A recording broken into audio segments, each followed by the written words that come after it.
നമുക്കിന്ന് ഇടിഞ്ചക്ക കിട്ടിയിട്ടുണ്ടായിരുന്നു കേട്ടോ. ഇടിഞ്ചക്ക എന്ന് പറയുന്നത് ഈ മൂക്കാത്ത ചക്കേനെയാണ്. അപ്പോൾ ഇതിന് വേറെ എന്തെങ്കിലും പേരുണ്ടെന്നുണ്ടെങ്കിൽ കമൻറ്റ് ചെയ്യാം കേട്ടോ. ഓരോ നാട്ടിലും ചിലപ്പോൾ ഓരോ പേരാണല്ലോ. അങ്ങനെ അതൊന്ന് നമ്മൾ രണ്ടായി കട്ടാക്കി എടുക്കുന്നുണ്ട്. പിന്നെ അതിൻ്റെ മേളിലുള്ള ആ ഒരു തോടുണ്ടല്ലോ അതും കൂടി കട്ട് ചെയ്ത് മാറ്റുന്നുണ്ട് കേട്ടോ. എന്നിട്ട് അത് നമ്മളിത് ഈ ഒരു വലുപ്പത്തിൽ കട്ട് ചെയ്തിട്ട് കുക്കറിലേക്ക് ഇട്ട് കൊടുക്കുകയാണ്. അതൊന്ന് വേവിക്കാൻ വെക്കണം. അപ്പോൾ ആവശ്യത്തിന് വെള്ളവും ഉപ്പും മഞ്ഞപ്പൊടിയും കൂടെ ചേർത്തിട്ട് നമ്മളതൊന്ന് വേവിക്കാൻ വെക്കാൻ കേട്ടോ. ആ ഒരു ടൈം കൊണ്ട് നമുക്ക് തേങ്ങ ഒന്ന് ഒതുക്കിയെടുക്കാം. തേങ്ങ മാത്രമല്ല അതിൻ്റെ കൂടെ ചെറിയുള്ളിയും അതുപോലെ തന്നെ കാന്താരിമുളകും നമ്മൾ ചേർത്തിട്ടുണ്ട്.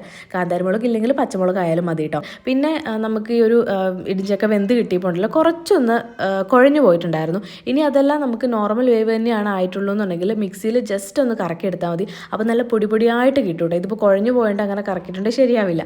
പിന്നെ ചീനിച്ചട്ടി വെച്ചു, എണ്ണ ഒഴിച്ചു, കടുക് പൊട്ടിച്ച് കറിവേപ്പില ഇട്ട് ആ ഒരു ഇടിഞ്ചക്ക അതിലേക്ക് ഇട്ട് കൊടുത്തു. എന്നിട്ട് നമ്മുടെ തേങ്ങ ഒതുക്കിയതും കൂടെ ചേർത്തു കേട്ടോ.